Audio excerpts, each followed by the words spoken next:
Маңғыстау облыстық Жас Отан жастар қанаты мен жастар ресурстық орталығының бір топ мүшелері 14 наурыз амал мерекесімен құттықтау шарасын өңіріміздегі отбасылық балалар ауылында жалғастырды. Игі іске қатысушылар құралақан емес, өздерімен бірге ауылдағы балаларды қуантатын сыйлықтар ала барған. Өздеріңіз білесіздер, Қасым-Жомарт Кемелұлы Тоқаев биылғы жылы наурыз жылын ерекше тойлау жөнінде, 10 күндік тойлау жөнінде арнайы үндеу жариялады. Соған сәйкес қазір өңірде жастар ресурстық орталығының бастамасымен наурыз фест жастар фестивалі басталды. Таңертеңнен бері көшеде дыбыс күшейткішпен амал келді деп айтты. Одан кейін арнайы балаларға және біз бүгін Жас Отан жастар қанаты осы облыстағы балалар үйіне арнайы келіп отырмыз. Амал мерекесімен құттықтайын деп.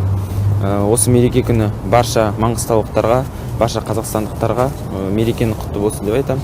Енді амал дейтін біз үшін түгел қазақ үшін жақсы мереке ғой, күтетін көктемнің мезгілі, қуанатын мереке, шаттанатын мереке.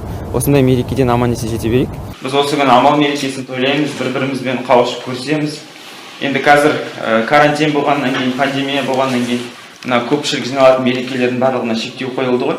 Бірақ енді соған қарамастан Нұр Отан партиясы атынан, Жас Отан жастар қанаты атынан қазір өңірде жастардың арасында жастар фестивалі болып жатыр. Сол фестивальдің аясында бүгін осы балалар үйінің тәрбиеленушілеріне арнайы біз келіп отырмыз. Барлықтарыңызға жылдарыңыз құтты болсын.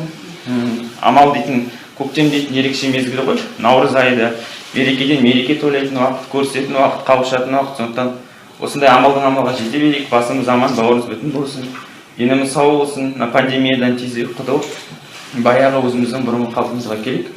Сіздерге тек сәттілік.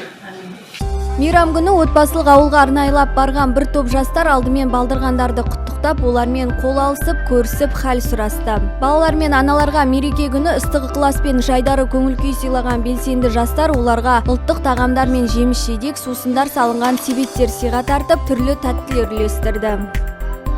14 наурыз амал мейрамы Маңғыстау облыстық отбасылық балалар ауылында да ерекше атап өтілуде. Мұнда балаларға арнап дастархан жайылып, наурыз көже пісірілген.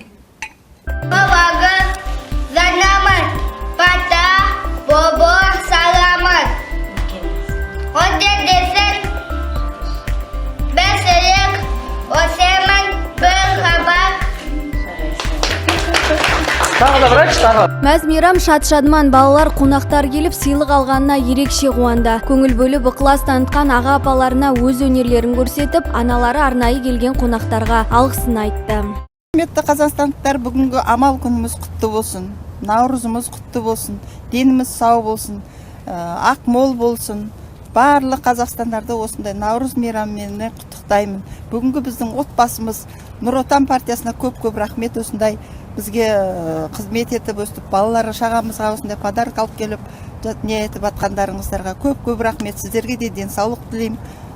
Наурыз мейрамдарыңыздар құтты болсын. Белсенді жастар ізбасар іні қарындастарына ақжарма тілектерін арнады. Отбасылық балалар ауылының бөбектері рахмет айтып, қимай қоштасты.